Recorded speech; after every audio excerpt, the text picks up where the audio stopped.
Le premier mot de la Bible se dit en français au commencement, mais en hébreu se dit Bereshit. Voyez-vous, Bereshit. Et voilà comment ça s'écrit, Bereshit. Ce mot Bereshit est composé de 6 lettres.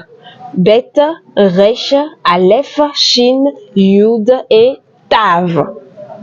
Chaque lettre en hébreu a une signification, mais ce n'est pas ce que nous allons voir aujourd'hui. La première lettre du mot Bereshit, qui est la lettre Bet. Bet, c'est l'initiale du mot Ben en hébreu. Ben qui veut dire fils. Ben, fils. Mais si nous prenons les 2 premières lettres, le Bet et le Resh, ça forme un autre mot qui est Bar. Bar, c'est en araméen et Bar veut dire fils. L'araméen confirme le fils et l'hébreu aussi confirme le fils. En araméen, on dit Bar et en hébreu, on dit Ben. La Bible dit que dans le témoignage de 2 personnes, on tranche l'affaire. Alors, nous confirmons que dans ce seul mot, il y a la présence du Fils. Lorsque nous prenons ces 2 premières lettres, ces 2 lettres, la 3e et la 4e lettre, la Aleph et Shin, nous avons le mot Esh. Et que veut dire Esh? C'est quoi Esh? Esh en hébreu signifie le feu. Esh signifie le feu, symbole de souffrance, symbole de difficulté, symbole de tragédie par lesquelles le fils, le Ben, le Ba est passé.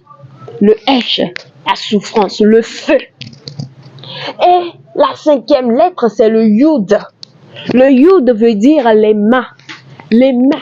Nous confirmons déjà que le Fils est passé par des souffrances. Et venez voir ce qui est arrivé à ses mains. Lorsque nous prenons la 6e lettre, elle se dit Tav. Or, en hébreu, chaque lettre est constituée de fleuves de lettres, ce qui veut dire que dans une seule lettre, nous pouvons trouver d'autres lettres encore qui sont cachées dedans. Dans la lettre Tav, lorsque je prononce, on entend phonétiquement 2 sons. Tav, Tav. Et voilà comment ça s'écrit. Tav, Tav. Et chaque lettre a une signification.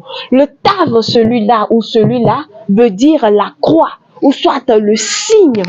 Comme la parole de Dieu avait révélé au prophète qu'une vierge tombera enceinte, ça c'est un signe. La croix sur laquelle Jésus-Christ a été crucifié. Et le Vav qui est ici veut dire le clou. C'est pourquoi je dis que Jésus n'a pas été attaché, mais il a été cloué à la croix. Maintenant, nous avons la croix, nous avons le clou, nous avons les mains. Et lorsque je reviens, je vais vous faire le résumé.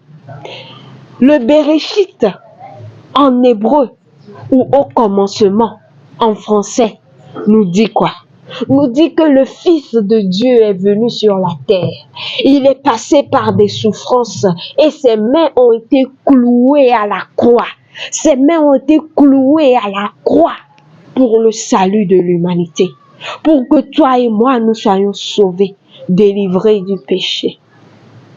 Quiconque écoute ceci, écoute cette vérité et refuse de l'accepter, sera condamné.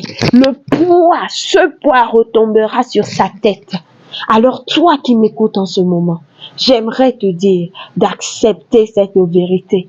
Accepte cette vérité et l'œuvre salvatrice que Jésus-Christ, que le Fils unique de Dieu, que le Ben Elohim, que le Bar est venu faire pour nous, sera efficace, sera effective, sera manifeste dans ta vie. Que Dieu te bénisse au nom de notre Seigneur Jésus-Christ. Amen.